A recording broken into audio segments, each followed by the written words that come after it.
یہ بنو امیہ کی شان میں جتنی حدیثیں یہ جاہز کی لکھی ہوئی ہیں وہ رسول اللہ کا کلام نہیں ہے. میں رسول اللہ کی اولاد میں سے ہوں. اگر کوئی حضور کی طرف جھوٹی حدیث منسوب کرتا ہے تو میرا فرض بنتا ہے میں کہوں کہ رسول اللہ کی طرف جھوٹ منسوب کیا گیا ہے. سمجھ آ گئی ہے بات؟ رسول اللہ نے یہ فرمایا نہیں ہے. یہ جتنی حدیثیں آپ کو سناتے ہیں بنو امیہ کی شان میں یہ سب کی سب جاہز کو پیسے دے کے بنوائی گئی ہیں. اور یہ بات میں نہیں کہہ رہا، یہ امام احمد بن حنبل کہہ رہے ہیں.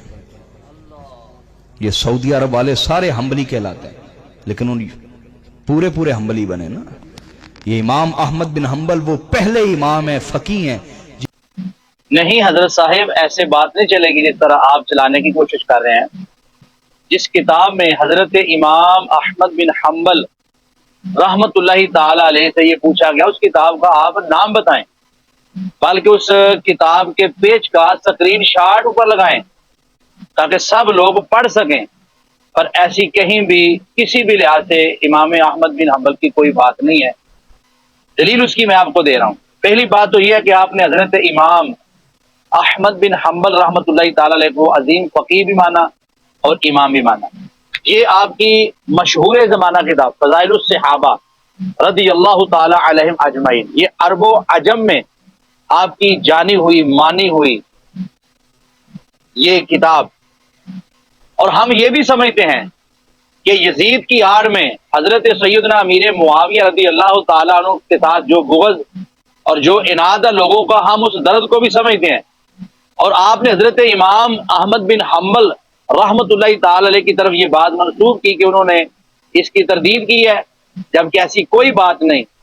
آپ نے خود حضرت سیدنا امیر معاویہ رضی اللہ تعالیٰ کی شان میں یہ 3 احادیث لکھی ہیں. پہلی حدیث، اور یہاں پر حضرت سیدنا معاویہ بن ابی سفیان رضی اللہ تعالی عنہ کے فضائل، ان کی فضیلت میں یہ باب باندھا ہے. یہ وہی کتاب ہے جس میں حضرت مولا علی شیر خدا کی فضیلت کا باب باندھا گیا. یہ وہی کتاب ہے فضائل الصحابہ کہ جس میں اہل بیت اطہار رضی اللہ تعالی علیہم اجمعین کی عظمت کا، ان کے فضائل و مناقب کا باب باندھا گیا. یہ وہی کتاب ہے جس میں حضرت سیدنا امیر معاویہ رضی اللہ تعالی عنہ کی فضیلت کا باب باندھا گیا ہے.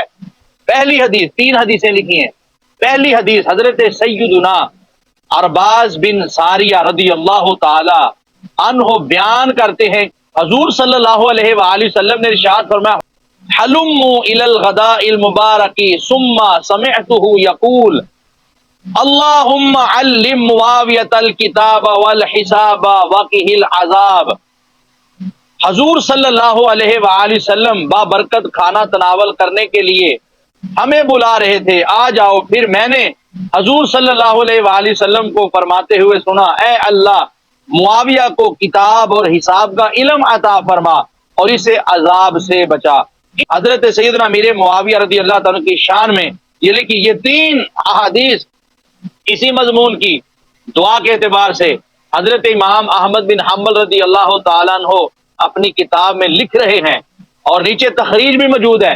جناب آپ کہتے ہیں ان حدیثوں کو وہ مانتے نہیں تھے.